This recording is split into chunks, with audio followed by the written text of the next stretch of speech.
দালাল নয়, ঔষধ কোম্পানির প্রতিনিধিরা এদেশের সর্বোচ্চ শিক্ষিত ও প্রশিক্ষিত জনগোষ্ঠী। এই স্লোগানকে সামনে রেখে কালীগঞ্জে বাংলাদেশ ঔষধ কোম্পানির উদ্যোগে প্রতিবাদী মানববন্ধন অনুষ্ঠিত হয়েছে। মোহাম্মদ মুক্তাদির হোসেনের তথ্যচিত্রে বিস্তারিত। আজ সোমবার সকাল 10টায় কালীগঞ্জ সরকারি হাসপাতালের সামনে কালীগঞ্জ ফারিয়ার আয়োজনে এ কর্মসূচি পালিত হয়।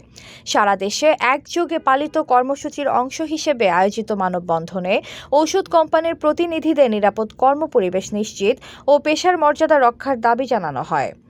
প্রতিবাদ ও মানববন্ধনে বক্তব্য রাখেন কালীগঞ্জ ফারিয়ার সভাপতি মোহাম্মদ আমির হোসেন, সিনিয়র সহসভাপতি মুজাহিদুল ইসলাম, সহসভাপতি শামসুল হক, সাংগঠনিক সম্পাদক মোহাম্মদ শাহজাহান কবির সহ অন্যান্য নেতৃবৃন্দ বক্তব্য রাখেন। ঘরে বা ইন্ডাস্ট্রিতে ম্যাগনেস্টার কেবলস, বিশুদ্ধ কপারের নিরাপদ কেবলস, আপনার নিরাপত্তার সঙ্গী। বাংলাদেশের সর্বোচ্চ শিক্ষিত মেডিকেল রিপ্রেজেন্টেটিভদের দালাল বলে আখ্যায়িত করে তাদের থানা পুলিশ গ্রেফতার করে নিয়ে গেছে। আর তারই প্রতিবাদে আমরা সারা বাংলাদেশে আজ মানববন্ধনের জন্য দাঁড়িয়েছি। আমাদের দাবি, আমাদের ঔষধ সেক্টরে 6 দফা দাবি নিয়ে আমরা আজ পথে নেমেছি। আমাদের 6 দফা দাবি বাস্তবায়ন করতে হবে। আমাদের কর্মঘণ্টা, আমরা এই যে সারাদিন কর্ম করি, কোথায় সন্তান কোথায় বউ তাদের কোনো হিসাব নিকাশ আমরা রাখতে পারি না। সকালে ঘুম থেকে উঠে রাত্র 12টা পর্যন্ত একটানা কাজ করে যাচ্ছি, তার হিসাব কেউ রাখে না। HPL UPVC pipe and fittings, শক্ত মজবুত ও দীর্ঘস্থায়ী, এক পাইপে জীবন পার।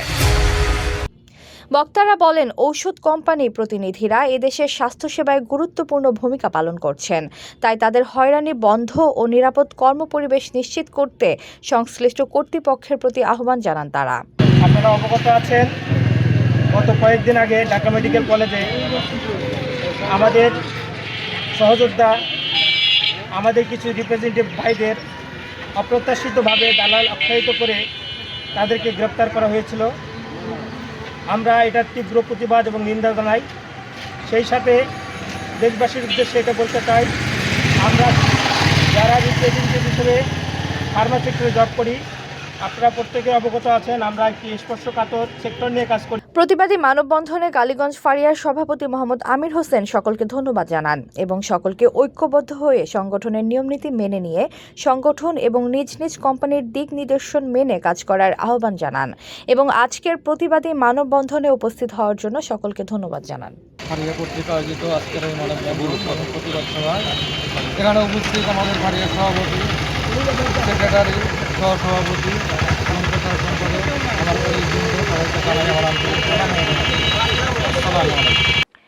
এতক্ষণ আপনাদের সাথে ছিলাম তামান্না ইসলাম তন্নি। প্রতিদিনের নিউজ আপডেট পেতে আমাদের সাথেই থাকুন।